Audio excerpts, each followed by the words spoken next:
And now, please welcome the No Bull Podcast. No Bull, no Scotty, no Pippen, no Michael, no Jordan, no Bull. No Bull, yeah, no Bull. Hi, this is Chuck Swirsky, and you're listening to No Bull AUK, Chicago Bulls podcast. What is happening, people? Welcome to another episode of No Ball, a UK Chicago Bulls podcast with me, Jimmy, from UK Chicago Bulls. Got another awesome guest today. If you're watching on YouTube, you can see him sat there. There we go. We've got a bit of interference straight away because feedback. Let's cancel that. If you're watching, you can see him sat there. If you've seen it on the socials, you will know exactly who it is. Long time Bulls fan, aka French Bulls fan, Clem. How are you doing, brother? I'm doing fantastic. Thank you. How about you? I'm really good, man. Thank you so much for joining me. I always appreciate people taking the time to talk with me. It means a lot. So It's my pleasure. You're kidding me. so you are, like we say, you're a French Bulls fan. You're living over in England. Yeah. I guess the best place to start is where we try to sort of generally start with guests is why are you a Bulls fan? Why basketball and why the Chicago Bulls? Right. So let's go back in time. We take the travel machine. We go back to September 1996. We go back to school early September, and two of my best mates were basketball. So they pretty much got me into it. One of them was only talking about Scottie Pippen all day, all night. And the other one had this super cool Charlotte Hornet jumper with that super logo, like mid-90s, which was really cool. That 90s Hornets logo is unreal. Yeah, it was super dope. So they got me into basketball. And so at that time, I was buying all the magazines and trying to watch it on TV. But at that time, so bear in mind, that was like more than 25 years ago, right? We only had in France 2 games per week on TV. One was live, and one was like a 1-hour highlight of a game from the night before.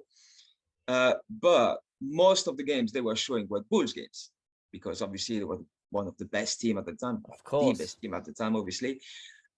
So I was watching pretty much any game. It was the Lakers, it was Orlando, there was pretty much anything. And so I started to get a lot into basketball. But the day I really turned a Bulls fan was the 97 finals, because I decided to watch them live. And first game against Utah, MJ had that buzzer beater. I woke up the whole house. I got some sticks for that, to be fair. But I woke up everyone. But in my mind, I was like, that's it. That's my team. Because I need a team.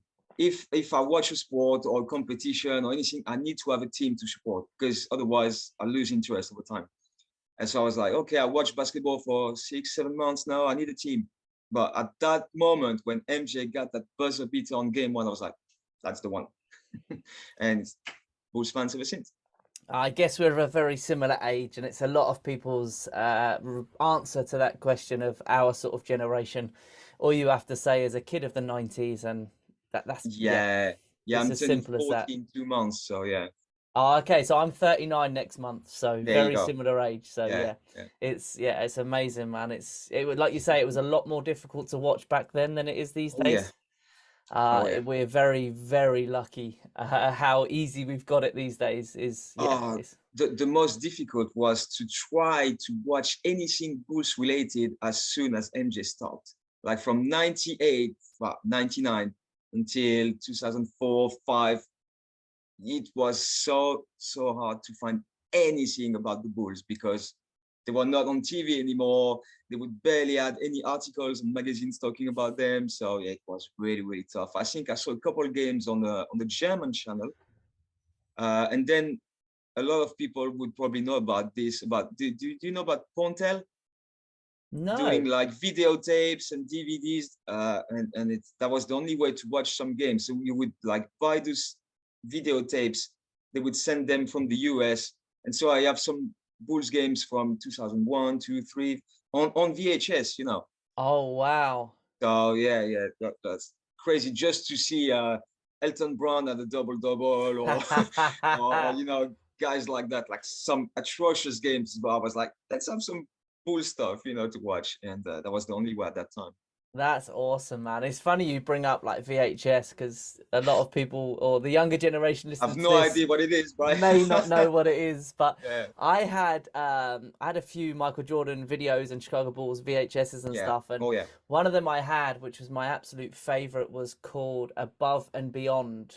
yes, And I wore out that VHS. oh I yeah, oh watched yeah, it big so time, much. yeah, The one thing that I always think about that comes to my mind straight away when I talk about and think about that specific video was obviously when Michael Jordan was speaking about losing his dad and stuff, and it was just like that's the yeah, one thing that always sticks with me for some reason. But I have got it on DVD actually somewhere. I got a Michael Jordan collection DVD, and that was one of them. And there yeah. was multiple other ones, but I've not watched it for a while. Do you know what? I think I'm going to watch that soon because that would bring back a big part of my childhood. I honestly Oh yeah, for watched that sure. VHS so many times, and I'm talking like 100 times, maybe more. Like, yeah, it was Oh awesome. yeah, I had VHS of the Bulls championships and stuff. So yeah, Come Fly With Me, you know, Come Fly plenty, With Me. plenty. Yeah, I've got that on Yeah, DVD. yeah, That was one of the other ones. Yeah, sure. man. Ah, Yeah, man. awesome. Oh, God, I need to go and watch all these. Good old And days, now, right? of course, it's all streamed on Netflix and YouTube and everything else. It's, yeah, man, the younger generation don't know how good they got it these days. God. Yeah, but yeah, the league pass is so handy. You can watch every single game from every single team. So it's just really fantastic. Yeah, live or on demand or Yeah, a year later, you know, they're there. it's It's really yeah, handy. Yeah, it's for sure. awesome, man. League Pass is so awesome, and I don't get paid for saying this, but I think it's incredible value for money as well. League Pass. Don't get me Oh yeah, wrong, they have a lot of issues with it, but there's been some issues, especially this season. Yeah. Early in the yeah, season it was a bit tough. yeah, it's not been ideal, but the Yeah, value is incredible. They just once they fix it, and it's all yeah, it's working good at the fine. moment. It's So yeah, yeah, you can't. The value is incredible. So yeah, yeah, man, we're so lucky. Let's talk about. I mean, obviously you live in the UK now, but yeah, you are from France. yeah. You were in Paris back in January, where we met, of Yes, we course. were. Can you believe Um, it's already 2 months ago? Wow, oh man, I know, isn't it? scary, right? It's crazy. Right. It's Yeah. crazy. How was that for you going back to France to, I mean, were you that you would have been there, I guess, in 97, right? When the Bulls were there? Oh man, I wish. That's probably one of my biggest regrets ever. Because No, but I mean in France in general, you would have been in oh yeah, France. yeah, of course I was Yeah, in France, sorry, but I'm nowhere near Paris because no. I'm not even close to. No, I'm not from Paris. Not I even believe you're close. down like the south side, right? Close to Switzerland, Oh, okay. Right, got like you. like in the mountains in the Alps. Right. Oh, wow. Okay. So, but And did that sort of the Bulls fever from 97, although it was specifically in Paris, what did that just spread right across France in general, or? well, that's again, I became basketball fan in '96, so it was like right at my beginning, so to speak. So yeah, but yeah, you could definitely see the impact because it was on every TV shows and stuff, like TV shows that would never talk about basketball or even sports. Sometimes they would not talk about it, but they would, hey, Michael Jordan is in France and stuff. Bulls are playing and stuff. So yeah, it was everywhere, so you couldn't miss it. Couldn't miss it. Yeah. But yeah, I was 14 at that time. It was impossible for me to make the trip to Paris. So yeah, that's one of my biggest regrets. I've never been, couldn't go to that one. So yeah, Well, you've made that up was for it since. I mean, you were in Paris, like I yeah. say, in January, and you've obviously been to Chicago as well. How many times? I know you've been, but how many times have you been to Chicago? So it's been 3 times now. Oh, wow. Okay. Yeah, yeah. You remember the Especially, first time? I do, and yeah. I mean, you always remember your first time, do you? Yeah. So yeah, yeah. No, it was actually nearly 10 years ago. It was April 2013. So yeah, Oh wow. Okay. What that team are we was talking? that was awesome. And we went. So the very first game I've been to was a Bulls Knicks. Right. Yeah, Boo. We gotta boo the boo the Knicks. Knicks. And that was a wild game as well because I don't know if you've heard lately about the Bulls TNT streak. Yeah, of course. So that Bulls Knicks game was the second game of that streak. And so we had no Derrick Rose, no Joakim Noah, no Taj Gibson, no Nasri Mohammed. Carlos Boozer started as a center. We had some of the smallest lineup you can possibly think of.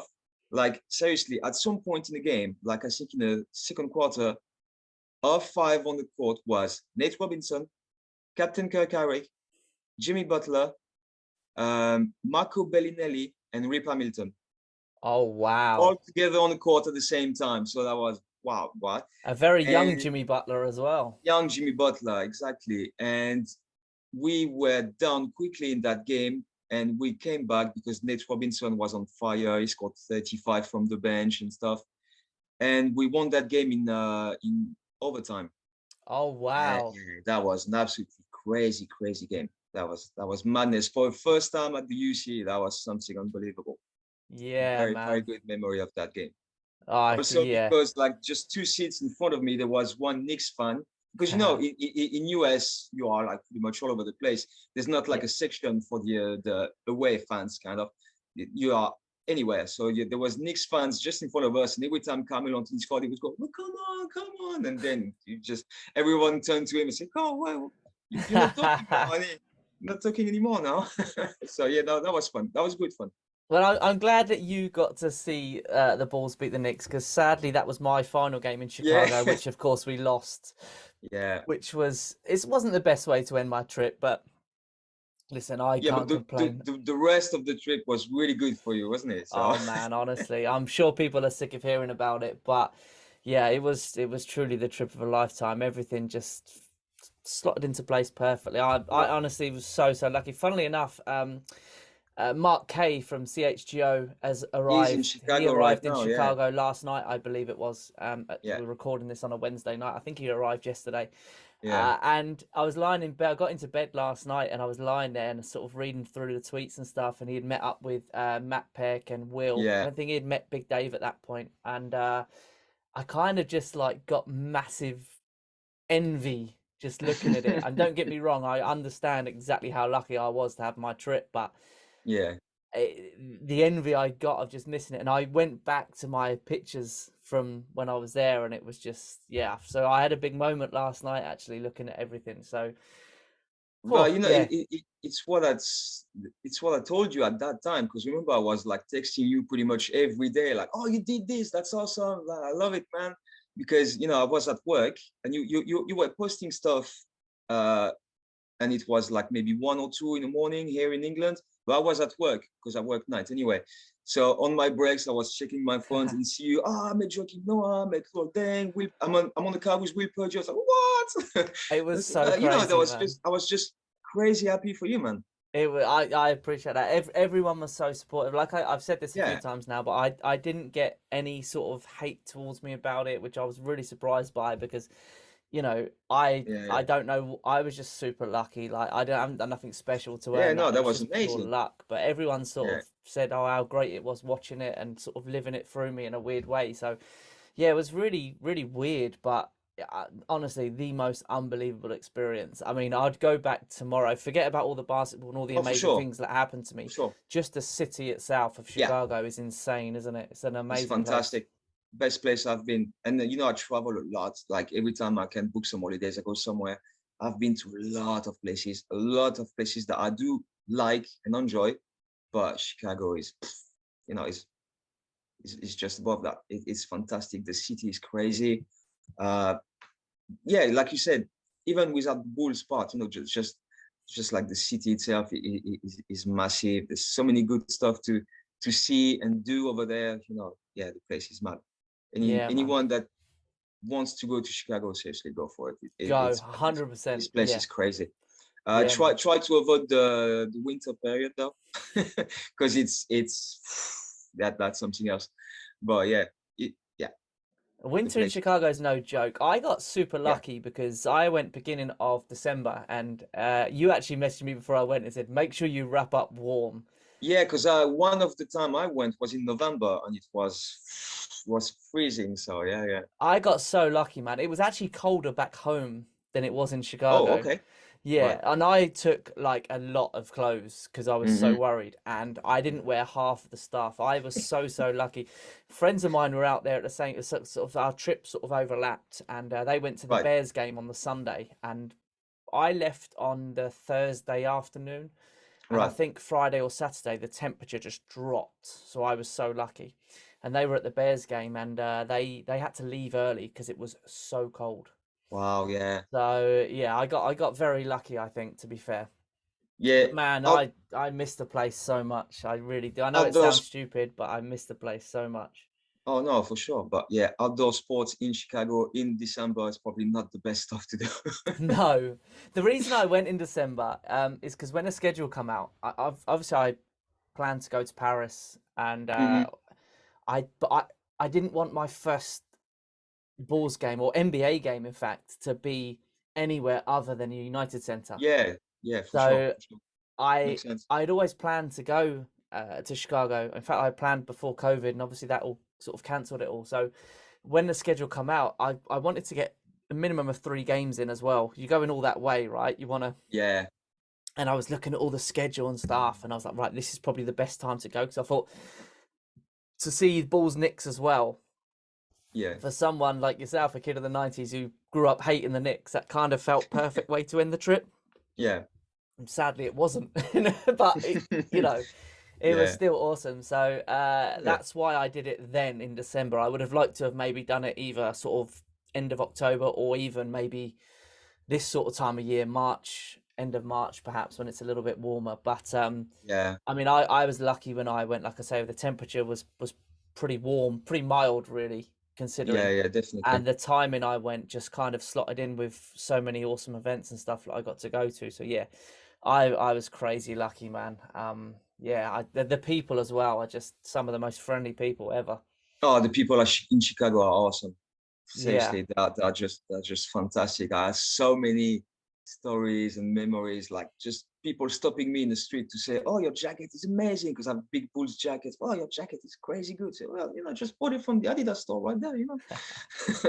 But yeah, no, and he's so welcoming and just yeah, very very friendly with you. Like I remember one Adidas store when I talked with one guy working there for like half an hour about the Bulls and stuff, just like randomly, because as soon anywhere in Chicago we went, me and my girlfriend, and they found out we were French. Oh, there's Joachim Noah in our team. We love him so much. of That straight course. away the conversation turned into Joachim Noah and Bulls. So it was fantastic. It was Y- really funny. Yeah, man, it is so Anywhere, awesome. in I shops, think any restaurants, any stuff, museums, anywhere. yeah, it's awesome. I think Mark Kay hit on it yesterday when he sort of arrived in Chicago, saying like you just people just walking up to you and you could just talk to anyone about the balls and stuff, and yeah, Yeah, conversation just flows, man. It's yeah. yeah, I miss the place so much. I really do. So let's talk about this season's balls. So we've All touched right. on the awesomeness of the '90s balls and the Mm, MJ and Scott era, and yeah. a little bit on Joakim Noah and Derrick Rose even. But let's talk about where we're at now. It's where were you going into this season? Where did you sort of see us finishing? Did you see us in the playoffs? Did you see us having a bit of a run in the playoffs? How did you see the season playing out? Well, being the optimistic, always being, I was like, okay, I know Lonzo is not here, and maybe he would come back at some point, and in that case, we can make a push. And I was seeing us like as fifth, sixth in the East, just above the plane. So yeah, obviously it's been tough after that. All the updates about Lonzo. maybe in a few weeks, we'll have some updates, and then it's not coming back. So yeah, it's been a bit tough, but now the situation is what it is. We have to try to reach the plane. So hopefully we can get a good win tonight against the Kings, which is going to be really difficult. But yeah, we still have 15 games to try to reach the plane and then see what happens from there. Yeah, I was very much like you. I'm quite an optimistic person, but I thought that sort of fifth, sixth seed area as well. I hope Lonzo would be back coming into the new year. And then obviously the news just gradually got worse. I thought even worse at the time, worst case scenario, he comes back after All-Star break for that final push. Yeah. I mean, for me, 5 or 6 was like best case scenario if we don't have big injuries, if Lonzo comes back, like if all the stars align, really, let's finish 5th or 6th. Now we obviously had a lot of bumps on the road, but yeah, a lot of inconsistency. But yeah. No, it is what it is. Let's try to save what we can from this season, try to go into the play-in and see what happens from there. How were you? I'm a positive person. I always try and find a positive in it.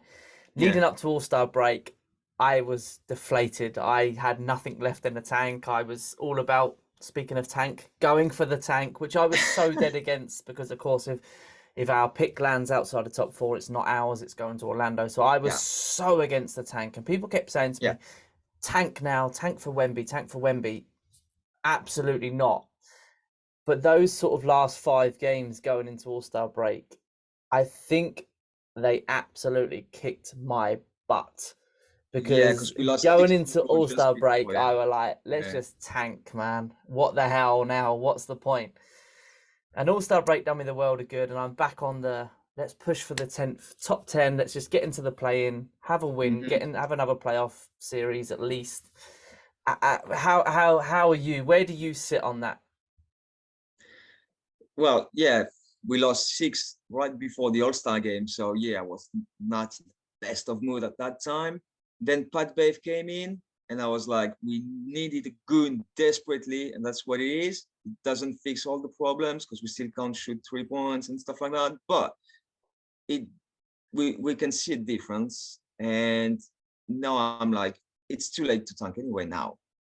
I think so, games yeah. away. We don't have a pick. And it's going to be a miracle if we do get one, if we land in top 4. So just the idea of saying with the roster of Zach LaVine, DeMar, Caruso, Vooch, so on, you're looking to miraculously go top 4 in the draft. It doesn't sit well to me. I don't like tanking to start with. If we had, let's say, if that pick was top 10 instead of top 4, okay, we have a better chance to actually get the draft pick this year. Let's see what we can do from that. We don't. So there was basically, at the All-Star game, there was 3 possible scenarios. You try to reach the plane and then see what happens in the playoff. You tank, and you don't get that pick. And the most likely scenario was you still goes to Orlando because you end up 5th or 6th. So, I'm not sure I really want to help Orlando that much. So let's just try to do whatever we can on our part, and then whatever happen. There's a guy called Geraint Jones who you may not be familiar with. He's part of Orlando Magic UK. Yes. Lovely guy, Welsh guy. If oh man, if they get the 5th pick from us, Geraint is never going to let me live this down ever. Oh yeah, of course. And sure. I don't think I can deal with Geraint if that happens. To be fair, our best chance to have a pick is for Portland to go in the playoff, because if they go in the playoff, we get their pick. I think we have a better chance this way than us getting the top 4. So yeah, I actually agree. And sadly, Portland have dropped off a bit. At one point, it was looking like they were an absolute lock for the playoffs, but they lost to the Knicks. Boo the Knicks. Boo, man. Then do you know what? Right, I'm gonna say it. I hate myself for saying this, but you have to take your hat off to the Knicks. They are very You good this kind of season. have to. Like, the Knicks is where is where I expected us to be at this point of the season. Yeah. No, you're right. So as much as I love to hate on them, you cannot. You have to admire what they've done. Yeah, unbelievable. I Fair, mean, I fair can play. I mean, I can never truly fully hate a team coached by Tibbs Of and with D Rose on the roster, even though he's course. not playing. Even though he's not playing, just sometimes uh, uh, I just flip on the Knicks game. I see him on the bench, and I'm like, oh man, you know. So yeah, no, I can't fully hate them. It bothers me that he not only is he not really playing for the Knicks, but Yeah, that's the worst when part. he is playing or when he comes on is in a blowout game Yeah. and the fans cheer like it's me Oh, or the standing you, ovation like the me other or week you was going crazy. out, right, and living the dream. Yeah. It's like Oh yeah. I think that's really disrespectful to him as a player. I understand Right. it. Don't get me wrong. Right, when he come on, Yeah. sadly, when I was in Chicago, that first Knicks game, he didn't play. He didn't come on. But the game the next day, which The I other had one. to Yeah. fly back for, he come on and he got a massive ovation, which you would expect in Chicago, of course. But Yeah.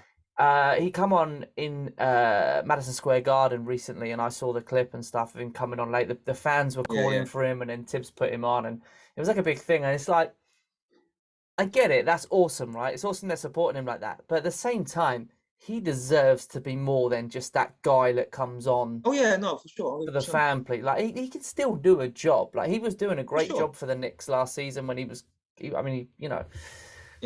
I don't know. It's it's a bit uncomfortable for me with that whole Derrick Rose thing. I think if they're not going to play him, just let him go, man. Just let him go to a team Yeah. where he can Yeah. play Yeah. basketball and actually do what he enjoys doing. But It's not ideal situation for him, I guess. But yeah. no. But yeah, I'm with you. I think if all had gone to plan with Lonzo this season, we sit in a better position, a much better position than we are. I think Lonzo is that important. I say that time and time again, but I honestly do. But like you said, you named the roster that we've got. You, that's not an 11th seed in the East roster. I Definitely mean, not. it is, but Not. it's not. It's Definitely not. on paper that is not it. It blows my mind how bad we've been this season with regards to But results, that's what certainly against bad teams.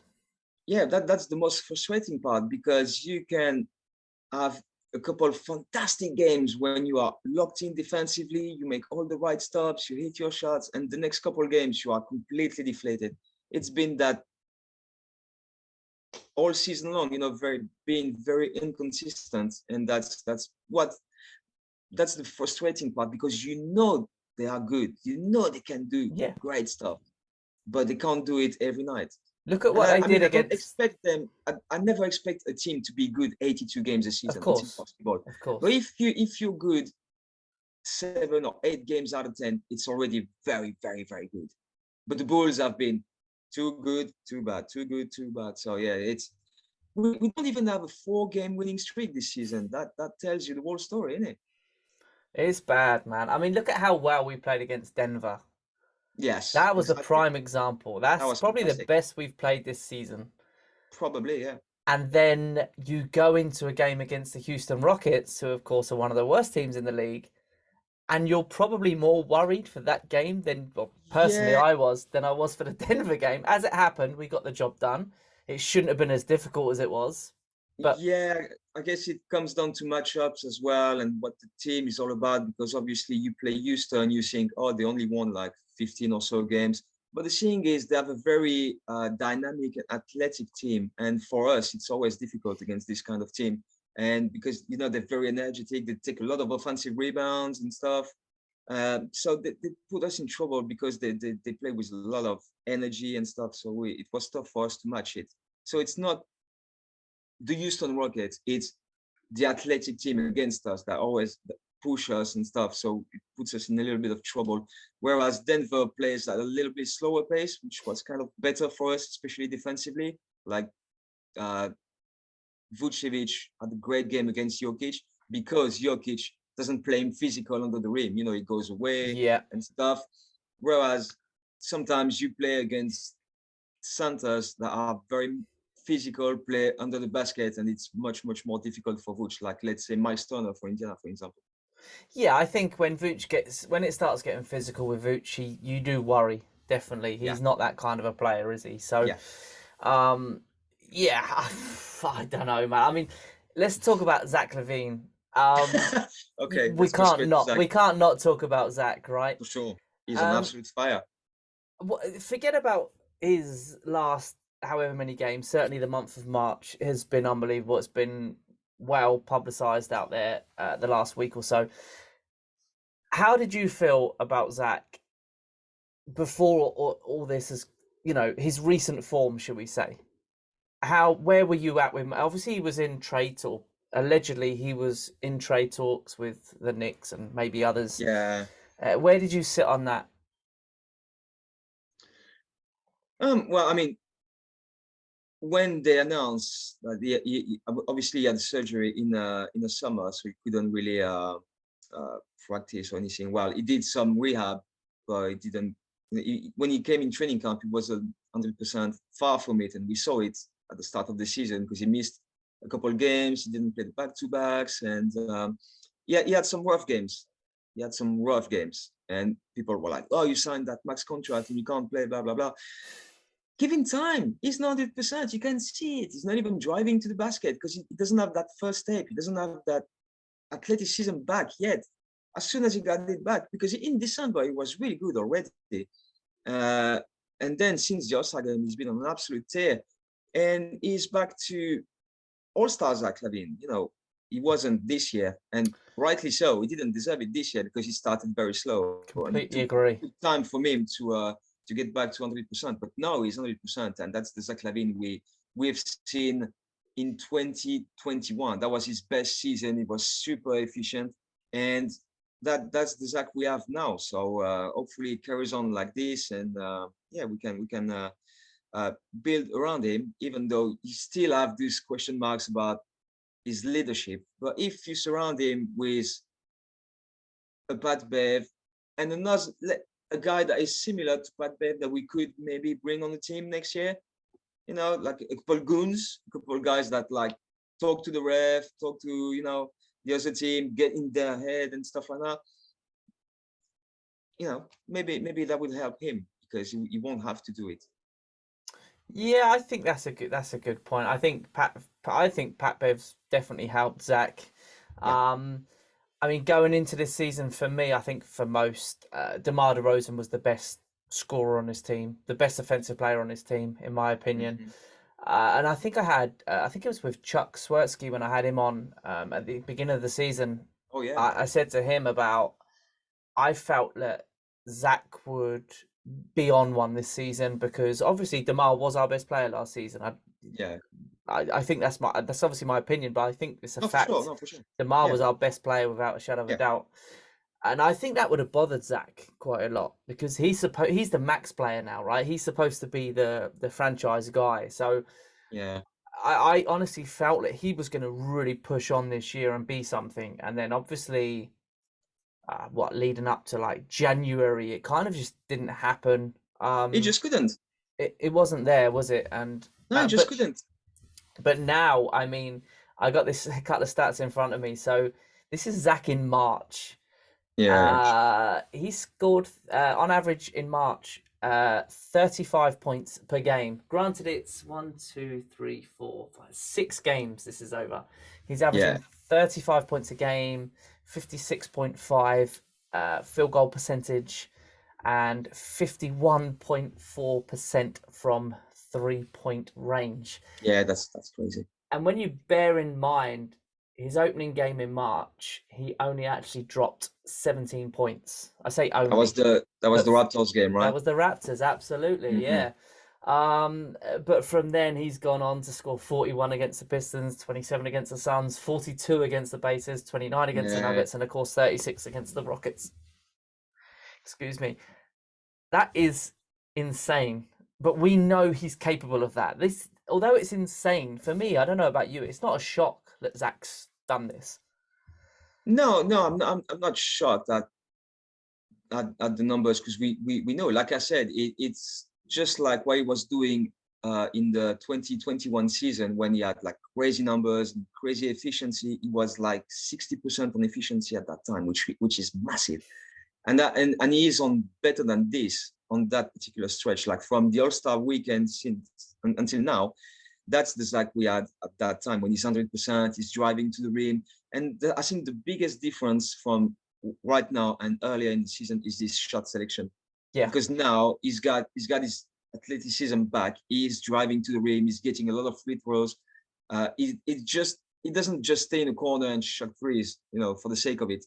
Now he's attacking the rim. He's getting layups. He's getting dunks. He still shoot threes with a very, very good efficiency, like on catching shots and stuff like that. Just his shot selection and I don't know.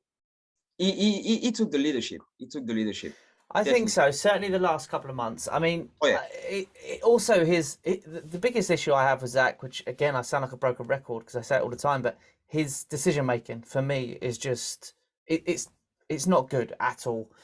But it's definitely not good enough for a max player for sure. Absolutely, but even I've noticed a change of that. I think sometimes Lately, he's getting a shot away, and he's got a shot, and sometimes if anything, he may give one too many passes. Which isn't a bad thing, right? Because it's a team game. Sometimes you have, if there's a better option, you take it. I saw an interesting Twitter debate, and I forget who it was that posted it, about who do you think's been our best player so far this season offensively? Is it Zach or is it DeMar? Ooh, well, that's a tough one because they haven't had on the whole season. It's tough because I believe because Zach wasn't 100% at the start of the season, DeMar had pick up the slack, and Vooch. DeMar and Vooch. Absolutely, Vooch as well. Vooch was really good at the start of the season. I mean, he's still good now. I would say he has been the most consistent, Vooch, as far as scoring goes, even though sometimes we're like, give him the ball more, and there was sometimes we just couldn't see the ball for half a game. What's going on? Give him the ball. He's scoring like efficiently from just under the basket, post up and stuff. Give him the ball. But yeah, basically it was DeMar at the start and Vooch, and now that Zach is 100%, it's like, okay, guys, I'll take over. So yeah, it's I don't know if you can name one guy because it's like they were taking turns, kind of. You know what I mean? So I think the people that said Zach LaVine on this post, and I'm sorry whoever put it out there, I've completely forgotten who it was. The people that said Zach LaVine, the other people arguing, saying that's recency bias. You're picking Zach LaVine. So yeah, I got the stats up because I was quite intrigued by this. I'm not a stats person normally, but I was really intrigued by this. So this season so far, DeMar's played 61 games. Zach's played 63. Mm-hmm. DeMar is averaging 25 points. Zach LaVine is averaging 24.9 points. Yeah. But by the end of the season, I think Zach's going to have more than DeMar. I think you're right. Rebounds. All right, that's not what they're there for. We know that. But DeRozan's averaging 4.6 rebounds a game. Zach's averaging DeMar's averaging 4.6 rebounds a game. Zach is averaging 4.8.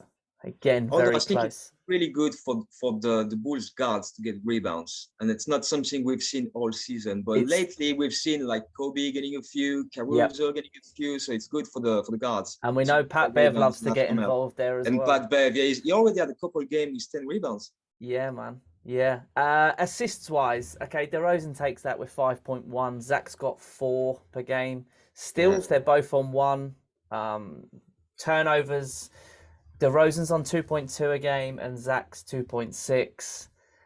There's really not much between the two of them in all those sort of categories. No. It's just the efficiency, and we know DeMar has been the closer, especially last year. Maybe this year not as much, but that's where you would expect Zach to step up a little bit more, like being the one that I'll have the ball in my hand in the next minute and I'll make the right decisions. And that's always been the little problem with him. So if he can make that jump, yeah, that's very complete offensive player. I think where I sit on it, if you're closing out the game and you need a winner or whatever, a buzzer beater. For me, if you need a 3-point, I go to Zach. If you've got the option to drive to the rim, I'm still going with Zach. First off, we need to inbound to pass well. Yeah. Because Yeah. this season it's been absolutely ridiculous. We take timeouts. There's like 5, 6, 7, 8 seconds on the clock, and we can't put the ball on the court. Nope. How many times? There's at least 5, 6, 7 times, isn't it? And whose fault is this? It's laughable. Whose fault is this? Ah, man. Come on, say it. Nah, we all know. I mean, we know what's not happening. Let's talk about the Pacers game, because that's the prime example, right? Yes, it was. I tweeted live watching that game because we had a nice early tip-off for us, wasn't it, that Sunday? This well, ball yeah, but I was working, so I didn't. Oh, of course, yeah. Sorry, man. No. This ball has to go to Zach LaVine. We need a 3 point. We need 3 points to take this to overtime. This ball has to go to Zach LaVine. Just get it to Zach. Let him throw it up. If he misses, he misses. You take it on the chin, right? Yeah. At the time, I was like, that was not the play. I forgot who it even went to now. That's Vooch who took the 3-point. Vooch, of course it was. Yeah. Again, but then Vooch is probably next on that list, right? Of people you want to take. Obviously, Kobe White's up there as well. But yeah, but it only ended up to Vooch because Indiana defended very well, and we just couldn't give the ball to the one we wanted to give it to. Exactly that. So I think that's the key, right? Initially, I was like, that was not the play. And then when you watch it back, because obviously emotions that were personally, my emotions get the better of me at times. When you watch it back, you do realize the Indiana Pacers defended that inbound incredibly well. Like Zach was not an option. It just wasn't an option.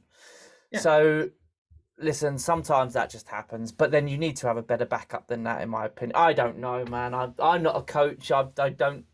I think Billy just put one play and go with it.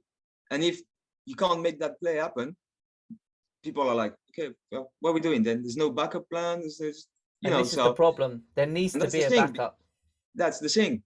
That's the problem. So yeah, we need to figure out like a couple options. Let's say, okay, right, we try to do this. If we see that the defense is well organized, we can't do it. Plan B is this, and apparently that's something we don't have. So no, I don't know. It is frustrating because it's been many games. If it's 1 game, 2 games, fair enough. That's been like 5, 6, 7, 8 games. So yeah, it's been really frustrating. All the clutch statistics this season have been terrible for us. Yeah, they really have, man. It's tough. One more thing I want to touch on before we wrap up. I don't know if you saw. I found it's behind me down there. I'm not going to get it. I found. That's a lovely setup, by the way. It's really, really cool. All the balls, all the rings, Thanks, really, man. My other half disagrees with you. I've taken over the spare room to look like this, and really good.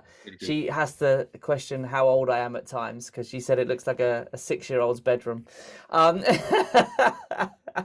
But I've come across something I bought years ago when it came out, was the 2019-2020 Panini NBA sticker album. Right. And I have around 100 unopened packs of these stickers and cards. Unopened? Wow. Yeah. Okay. I actually forgot I had them. I bought them like in 2019, right? And I think I'm gonna open them. Might even do some videos. Probably no one's interested, but I may do them anyway. Do it now. See if you have one now. Do it now. Open one. You want me to do one now? Right, bear with me. Hang on.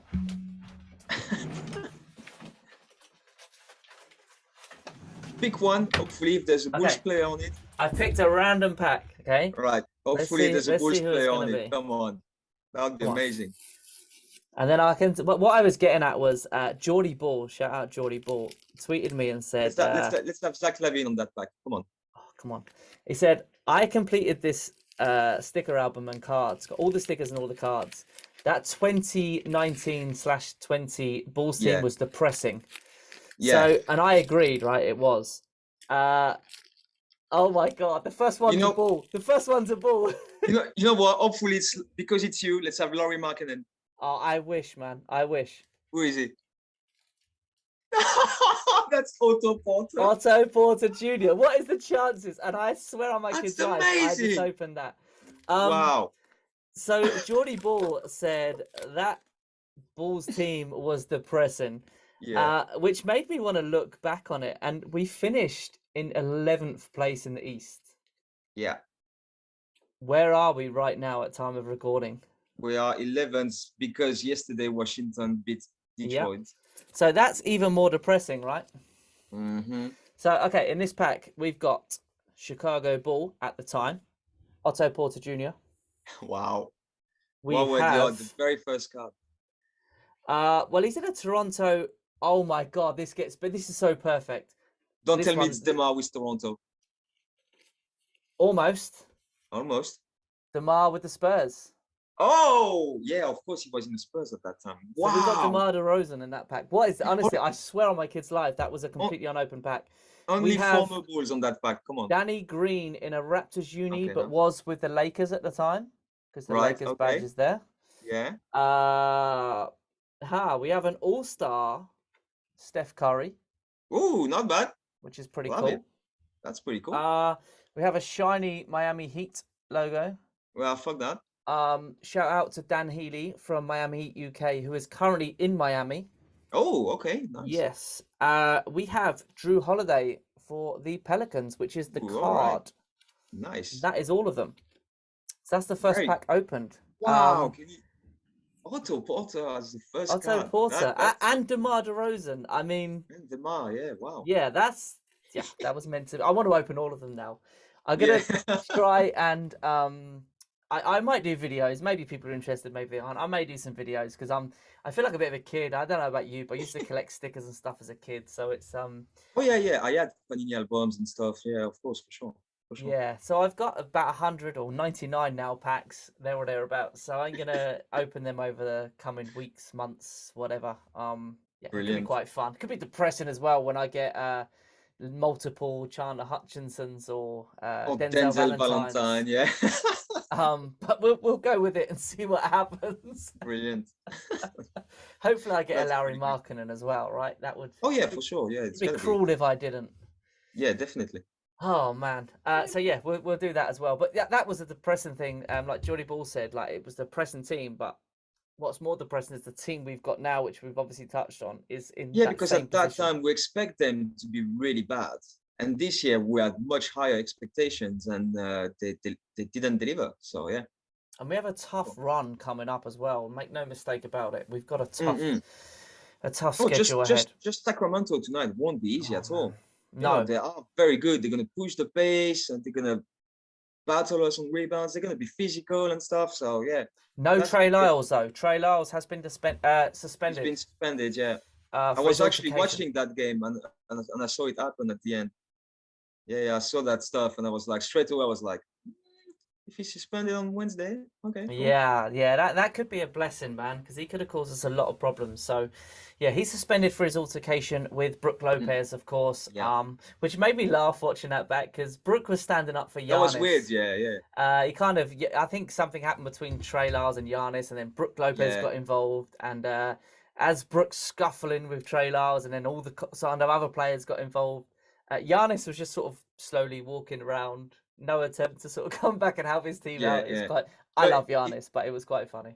It reminded me a lot of time when Robin Lopez would do this with the Bulls, and he would go absolutely berserk for nothing. You know, Yeah. sometimes he would go crazy. I love Robin Lopez. Like, Oh, yeah, he was good. Love the Loved him. man so much. Oh yeah, such a funny guy as well. So much. Clem, this has gone so quick, but thank you It is. so much for joining me, man. I honestly, I My really pleasure. appreciate it. It's been a No, lot of fun. thank you for having me. My pleasure. My pleasure. We Anytime. need to meet up again as well, man, because obviously in Definitely. Paris we didn't get the time I had hoped. So yeah, we need to make that happen. But before we go, just give your handles a shout out as well, so people can follow you. Well, my handle on Twitter and on Instagram is French Bulls Fan. So that's where you'll find me. And then shout outs to you. Shout out to all the Bulls community we met in Paris, all the English, Irish, French, whatever they are. And big shout out to our guy in Chicago. You know who I'm talking about in the Bulls offices. I don't know if I can say his name, but you know who Go I'm for it, talking man. about. Shout him out. Go for it. Shout out to Camille, because he's our guy. Yep. That hat, this hat I'm wearing now, he gave it to me. Really? He gave me this hat when we visited the offices. So yeah. Shout out to him because he's amazing. And yeah, I think that's And Dan, man, good and feeling. Dan, of course, as well. Them guys Dan are as well. incredible. Oh man, we saw him in Paris. Dan sorted us big time. It's been amazing. They're awesome people, man. Honestly, the people Fantastic. behind the scenes are incredible people. I got so lucky to, oh God, without sounding like a broken record again, to meet so many of the people behind the scenes that you don't even realize are doing stuff they do. Yeah, Nico as well, man. Nico Tan and Joe Pynchon, of course, as well. They're just Joe, of course, Joe. I haven't had the chance to meet Nico, but yeah, I've seen Joe a couple of times. I actually seen him in Orlando last year because we made a trip to Orlando to watch a Magic Bulls game. Well, not just this, but we went to Orlando for a few days. wow. And we went to that game that we badly lost. That was the game right after Caruso got smashed by Grayson Allen in Milwaukee. Boo you, Exactly. Grayson. That was 2 days later. So we went to that game, and I saw Joe just before, like maybe half an hour before tip-off. And no, it was Joe. Joe's crazy good. Awesome. He had his birthday lately, so shout out to him. It's been really good. Yeah, they're awesome people, man. Everyone. I actually, I met obviously Nico in Chicago as well, but I saw Nico very briefly in Paris at the game. Right. We went down. Me and my girlfriend Ness went down at half time. We met up with Matt Peck and Big Dave, and we were stood there chatting, having a beer with them. And Nico come past. Them as well. Yeah, awesome, man. And Nico come past. I was like, Nico, It's like, yeah, it was crazy. So, yeah, he's an awesome guy. So they all are, honestly, like they're all such good people. Yeah. So. Yeah, shout out to all of them. All the guys at CHGO. Yeah, man, of course. Yeah, and yeah, hopefully, well, not hopefully, he will. Mark Kay will absolutely have the time of his life in Chicago. I'm sure of it. Oh yeah, definitely. I'm looking forward to seeing him on set actually with the CHGO guys. So, but yeah, the people of the Bulls, man, I can't speak highly enough about them. They gave me a trip of a lifetime. So yeah, shout out to all of those guys. But yeah, Clem, thank you so much, man. My pleasure. We will catch up again soon, I'm sure. But yeah, thank you for joining me. Guys, enjoy the games. We've got a tough game tonight. This will be out probably by the time you hear it after the game. Hopefully we can pull off some sort of shock because the Kings have been unreal. If we beat them, I'm going to be in the fan account group chat tomorrow with just simply Light the Beam for my man Jack from Sacramento Kings UK. And if we don't win, I'm going to steer well clear of that group because that's what Jack will be saying to me. So yeah, guys, enjoy the games this week, and until next week, go Bulls. Go Bulls always.